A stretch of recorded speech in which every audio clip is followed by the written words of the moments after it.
Hi lovelies, welcome back to this channel. If you're new here, my name is Belinda's channel. Thank you so much for all the love and support. Don't forget to please subscribe to this channel, turn on notifications so that anytime I upload a video, you will be the first person to be notified. And to my returning subscribers, thank you so much for all the love and support. To those people that share my videos, leave commentaries, and also educate you guys are the real MVP. Thank you so much for all the love and support. Alright, lovelies, let's dive into this video. So, lovelies, I came across this video on my For You page on TikTok, and I thought to share with you guys where this, black, biracial lady decided to share her experience as a black woman in an upper class. Like, she talked about Ray and Sis at which they face being black but in a wealthy environment.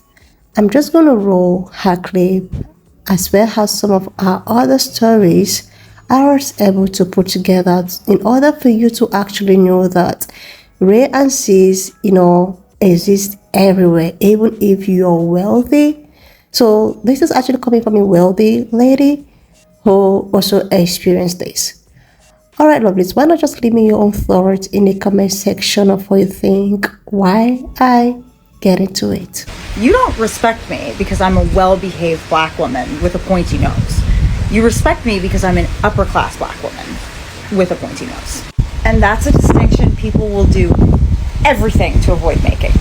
I've already talked about how I live in one of the wealthiest towns in America, and I have literally lost track of how many space billionaires have moved into the neighborhood. The resources I've had access to are unmatched. And yet, there are people here who love to talk about how I'm where I am because of good choices that I made, and that I'm a respectable person, and that if other black people behaved like me and my siblings, maybe the problems we see wouldn't happen so much. That's a cop-out. Categories of blackness and whiteness were created to create a white supremacist state. These categories took lots of different ethnicities, distilled them into two different parts, as I've said before, to make sure that this access to wealth, resources, land, and power only stayed in the hands of a group of a few people. The advantages and the privilege of that class structure persist to this day. These are advantages that people like me benefit from. I work in juvenile justice, and one of the things I've realized in my life is because of my class standing, I am not walking a tightrope. I have space to make mistakes and get back up on my feet, whereas other kids don't have that same option. I'm not building a life with two hands tied behind my back trying to fight against structural inequalities that destroy my health, my access to good education, or my ability to have opportunities that help propel me further in the world. I'm not intriguing or relatable or interesting because I made some great moral choice. I'm that way because my parents paid for me to be like that. I've had insane access to things that were historically only available for white people. I absolutely adore my country, and I know that living here, I have opportunities I wouldn't have in many other places in the world. But I am not the product of this great American meritocracy. I am its exception. Choices matter, but if you frame my life through good choices that I've made, you can hide the fact that structural inequality and class systems are at play. And one thing that makes Americans more uncomfortable than even race is discussions of class, because class is that secret, invisible thing that's not supposed to be real in America. But the deeper we get into understanding American history and the role that the fiction of race and these social constructs have on us, the more we start to realize what they serve, and that's the class system. You can't use the law to undermine people for hundreds of years and then expect that to have no effect on their community whatsoever. And what I'd love for people to ask themselves is maybe you didn't just make good choices, maybe you also were given better ones. This is me on the day I arrived to Phillips Exeter Academy, a boarding school in New Hampshire. I want you to look at what I was wearing. It's move-in day. I'm in a Lacoste pleated skirt, Ferragamo shoes, which are hard and heeled, a blazer probably from J. Crew, and like a Ralph Lauren ruffled shirt. The girl who would end up becoming my best friend said the first time she laid eyes on me, she was like, I'm not going to like that girl. She's dressed like George Washington. That school at the time had a very strict dress code, and the boys had to wear ties and the girls had to wear like just a certain level of clothing every day to class. And, you got in trouble if you didn't show up correct. I want you to note something. I was not cosplaying. like this. This was who I was. Like, I already owned all this stuff, the way I'd been raised, the events I'd gone to, things like that. This was very natural for me. How many times do you think, though, that I had to defend that in the common room of the hall I lived in? We talked yesterday about the lady who walked up to me at the Met and was like, "Where are you going?" And she wanted to know that because of what I was wearing. Well, this didn't start as a woman. This started back when I was a kid, and even as a baby, long before that. So yesterday we talked about how the woman who asked me that question very rudely, she was from a certain age demographic. So we could maybe give her a pass. I know, but we could say, look, she grew up in an area and in an age where there's a lot of segregation. She's just not, her brain hasn't caught up to the times. That's what's going on.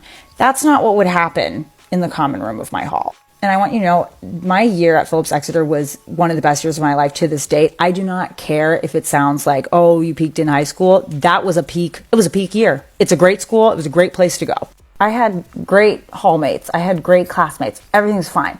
But I will never forget the day that I got asked where I learned to dress, how I was dressed, and why I did it. Mind you, these are kids who have we all have the same dress code. The dress code did not change based on rank or year or color. It was the same dress code. I was asked that question by a young girl who came from New York society in an area that later I would move to, where I am now. Not now, Thanksgiving, I'm in Florida. But anyways, you get the point. It's not an age thing. It's a class thing. Okay, sometimes it's an age thing. Sometimes it's purely a race thing. But this is why it's so important to talk about how race and class are technologies that work together to determine and slot different stories about who we are, what we're owed, and why we have what we have. Because if you think about it, this kid wasn't asking, how did you put on your clothes? How did you pick your clothes? She was asking why. Basically, how does someone like you know how to behave like someone like me? Because the math isn't mathing, or the society isn't societying in the way I've been taught it works. In the world that's been curated for me, you don't fit into it. So you need to explain yourself. And that's why when this doll came out in 2011, as we said before, I was thrilled. And I was also sad because what I would have given as a child to have a well-dressed little black girl. In the Addie books, which are wonderful and amazing, Addie dreams of being free and she dreams of being reunited with her family. She's hardworking and she's industrious. In the Cecile Ray books, she dreams of becoming an opera singer. She dreams of what dresses she's going to wear to her parties and, what kind of food's going to be served at the big event. She's also industrious. Her family's hardworking. They're from a big community of free black people who are living their best lives in America and just trying to enjoy it. The American story would have you believe that people are in the classes that they're in purely based on, merit, purely based on the hard work of their ancestors and themselves. The history of America breaks all that down. And the clothing matters because, as we've started to discuss and look at with this doll specifically, clothing is how we denote class. It's how we denote rank in a country that is committed to being class blind and pretending that there isn't a class system and that there isn't a caste system. When you read books like Carol Anderson's White Rage, it becomes impossible to deny that we are living in the aftermath of centuries of decisions that were made to make sure that there was a class and caste system of where resources went, where schools got investments, where people got land, who got protected, who the police worked for. And all of that was justified through ideas of race, through beliefs about who was owed what. And the clothing and the home ownership and all of that reflected it. The story was that black people were just lazy, and that's why they don't have what other people have. And the story was like, look, we have to enslave them. We have to keep them down with black codes and all these kind of things, because if we don't, they won't work. They'll just do nothing and resort to lives of crime. It was a way of saying we have what we have because of who we are, not because of economic choices that people before us made that are still continuing to have detrimental effects on other people who had no choice but were born into this. As we've seen in the comments, well-dressed black people, well-dressed black women, they overturn long-standing old ideas about black femininity, black industrious, black excellence, and black aspiration. And at the end of the day, what has always bothered racists, white supremacists, those kind of people who, even not people that far, maybe people who are just, they have their ideas and they don't know where they got those ideas. What's bothered them is not the existence of black people. Black people like Addie or this girl existing, that's not a problem. It's not a problem in America. The problem is when they aspire. The problem is when they think they're people, when they think that the promises of America apply to them. What I was wearing at the Met, what I was wearing at school, was literally in line with the rules. That wasn't the problem. The problem was me showing up that way challenged a narrative about what people like me and darker are supposed to be and look like. What our place is in a society that, for the most part, we've not examined our ideas about race or caste. Because if we examined our ideas about race, we'd have to think about classism. We'd have to think about why the idea of race was invented. And nobody really wants to think about that, because then we'd have to look at how we structure our society now, how we let certain tax brackets get away with certain things. And that's uncomfortable. So we retire those thoughts and we retire those dolls. I'm 15 years old. I'm dressed up. I'm excited. My hometown orchestra, it's world class, well known. They're taking their intermission. And an elderly woman leans over and asks me what my thoughts are on the composer. I gather my thoughts. I think about my classical music education. I think about the context of the concerto and the piano and the fact that I've been classically trained for 12 years at that point, and I've competed, and my brother's violin teacher's up there on that stage, and I start to answer her, and I'm just answering her as if she really meant that question. And then her face completely changes, like the color just drains out of it, and she looks horrified. It'll take another 10 years for me to find out that every single season there are multiple tickets, not 10, not 20, way more than that, that never get sold at that particular cultural institution. And there were some community members, like the woman asking me that question, who were saying, why don't we donate those tickets to local high schools in the area? And you know what? That multi-million-dollar institution that claimed that they wanted to enrich the community and have a diverse area and all that kind of jazz said, no. So guess what happens every single season? There are tons of shows, tons of concerts, all these different things where tons of the back rows, they're just empty, because they would rather have those rows empty than have certain kinds of kids sitting in those seats. 12 years later, I would find out in a women's league I belonged to that was for juvenile justice and looking critically at our community and how we could change and what we could do to help with voting and all those kind of things. I found out that one of those women had tried to take her mentees to that particular institution. And she said the children that she would take were well behaved, they were quiet, they, knew what to do.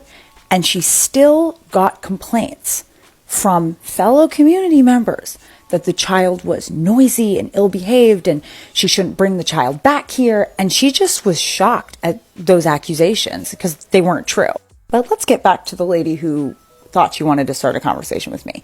She didn't. And one of you brilliantly mentioned in one of my other videos that you've also noticed, a lot of you have noticed, that there are people that ask you certain questions when you're in a certain space to kind of test if you really belong there or not. They look at you, they look at what you look like, and they have these assumptions. And rather than change their assumptions or change their narrative, they decide they need to investigate why you're there.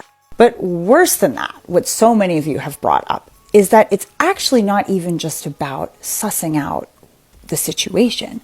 It's more about, how can I have a conversation with you in which I assert the fact that I know more than you and I belong here and you don't?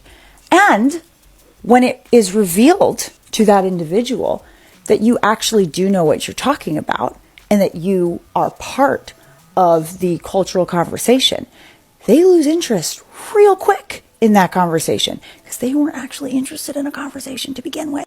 That lady had nothing to say to me. She had nothing to add to that conversation. She actually thought she knew more than me about this specific composer and this specific piece. And what she didn't realize was that she was talking to somebody who could actually run circles around her. And she didn't expect that because she saw a small brown girl in a sea of old people. This is kind of like that thing where older men, they're happy to talk to young, cute girls. And then the conversation just like abruptly ends when they realize that they can't show you anything because you've been to the countries they're talking about and you've seen the stuff that they want to show you. That power dynamic of them knowing more than you, them being more, worldly and aware, that's what they're looking for. And when they don't have that, they just lose interest in the relationship, or they lose interest in the connection. I don't tell you these stories because I need like an oppression biscuit and I need people to affirm my hard, terrible life. What have I overcome? Nothing. I tell these stories because they're real revealing about certain ideas that are still messing with other people's lives in really bad ways.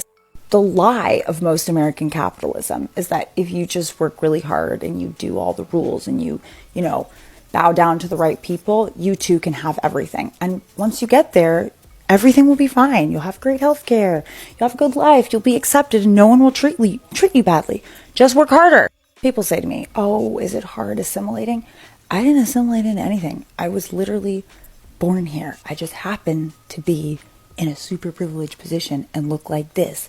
And, that irritates some people because they're like, wait, this doesn't go with the narrative of, what we think about your group. But anyway, I'm here to report from this perch that what the historians say is true.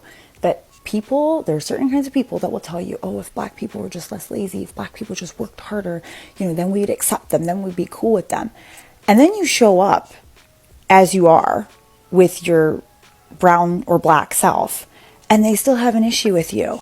These people would like to believe that their anti-blackness is a response to black people's bad behavior, but really, it doesn't work like that at all. They have anti-black thoughts and ideas from a history they refuse to acknowledge happened. And then some of us show up in these spaces that were specifically designed just for them, and they feel some type of way about it. But they can't explain why. They don't even know why, because they refuse to know. They refuse to dig deep into why they feel the way that they feel, why they think the way that they think. And rather than change their ideas or change their perception or change their narrative, they decide you need to change. Your story, how you got here, what you're doing, the odds you face, all that kind of stuff, they need you to account for it. And they need to give you a really good reason for why it is the way it is. And it better match up with their old prejudices. So a long story long, all of this kind of thing is just a really great reminder that for all this rhetoric about everyone pulling themselves up by the bootstraps and then getting to belong and getting to have a good life, at the end of the day, it wasn't built for certain people. And when you get there, people are real happy to remind you of that. Is that a major, terrible oppression? I mean, it's a bother, it's a nuisance, but it's not like the end of the world. But is it revealing? Yes. And you know what? Call it out for what it is. And if you know better, you can critique it and you can say, hey, I see you. So much of this crap depends on this kind of thing remaining invisible and nobody talking about it. It's one of the reasons why in the 1% and the 10% in the wealthy echelons of society, the whole thing is don't talk about money.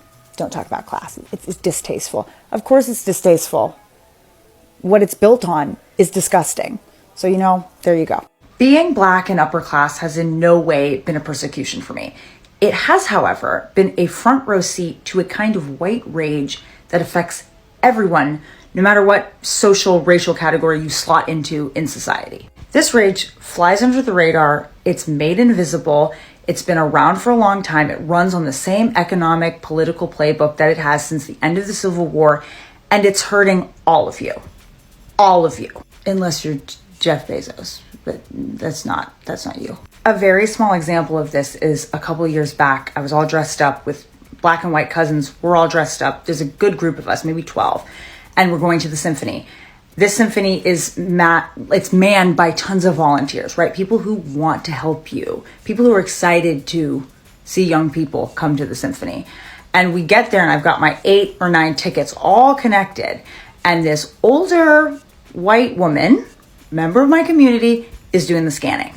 I can tell from the get-go, she doesn't really want to help me. She's peeved. And I'm thinking, why? I've got this huge group of people coming in. Like, this is a win for the local community symphony. So she scans all my tickets, right? 1, 2, 3, 4, 5, 6, 7, 8. She gets to the 8th or 9th one. I don't remember how many exactly we had.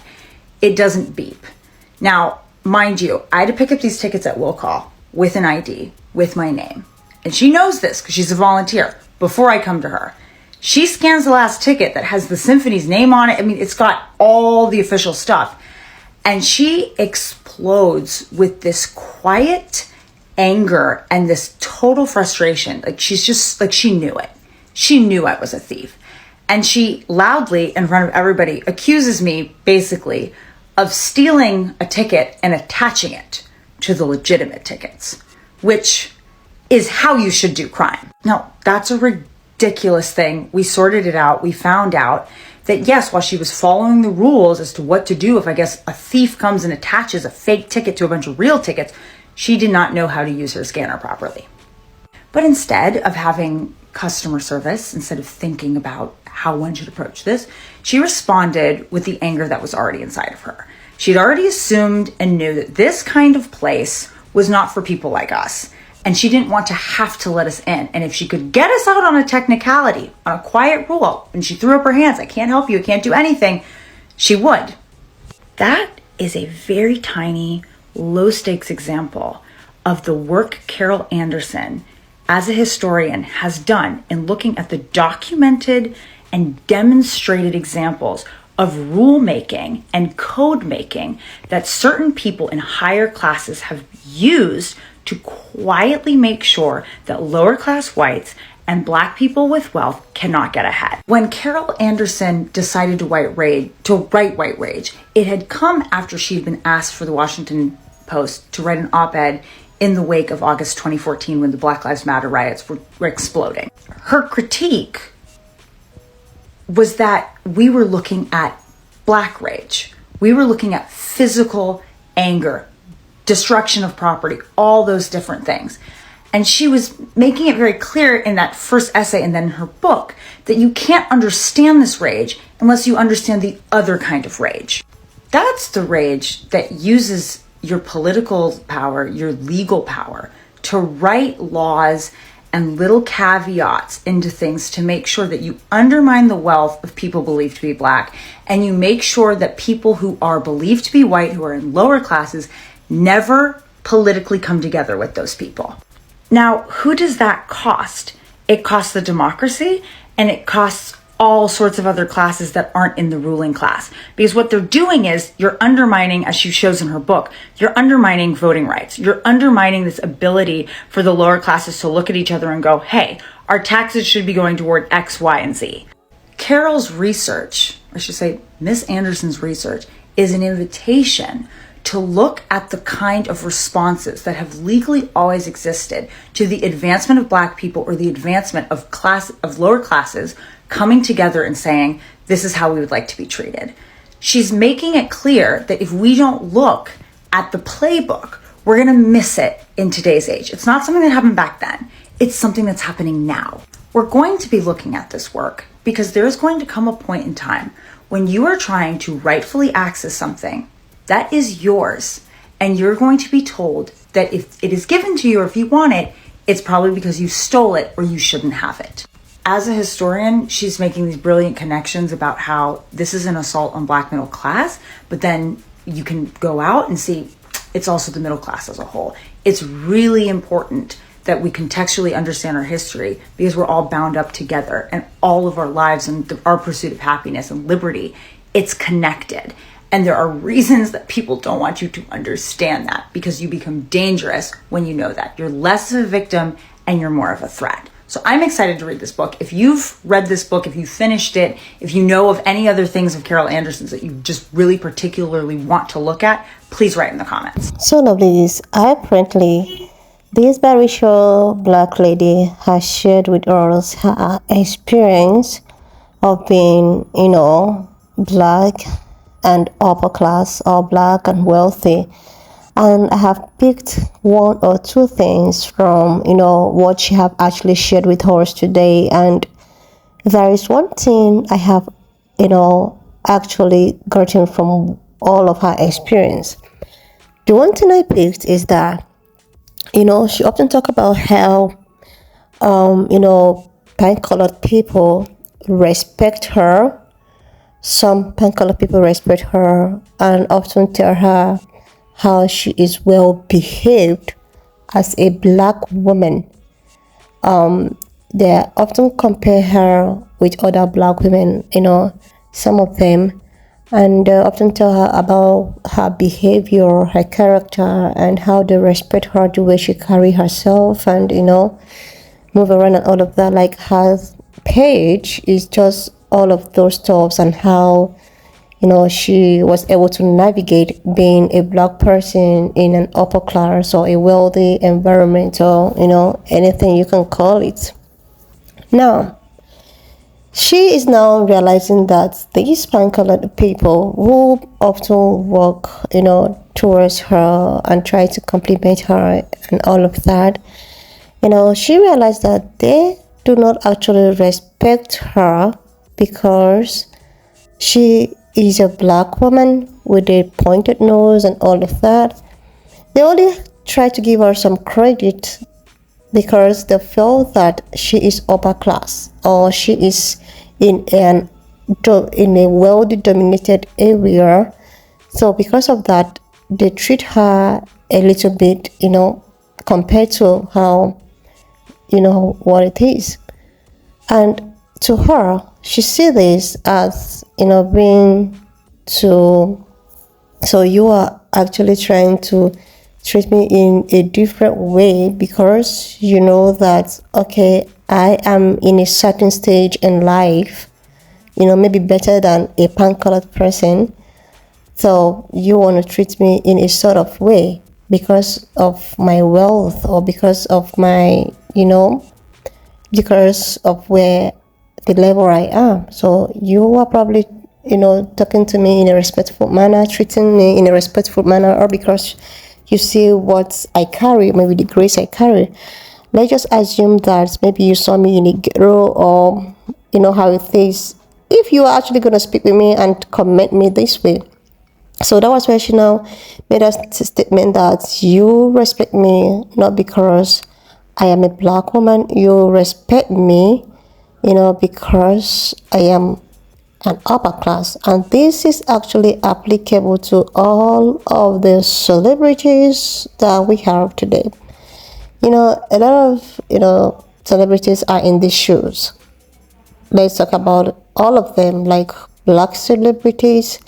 The respect and everything they have derived from these pan-colored people has everything to do with their status, have everything to do with the level they operate. It's not because they are, black people, that is why they are respecting them. No, they are respecting the wealth that they carry. Some of them are respecting the wealth that they carry, not you as a black person.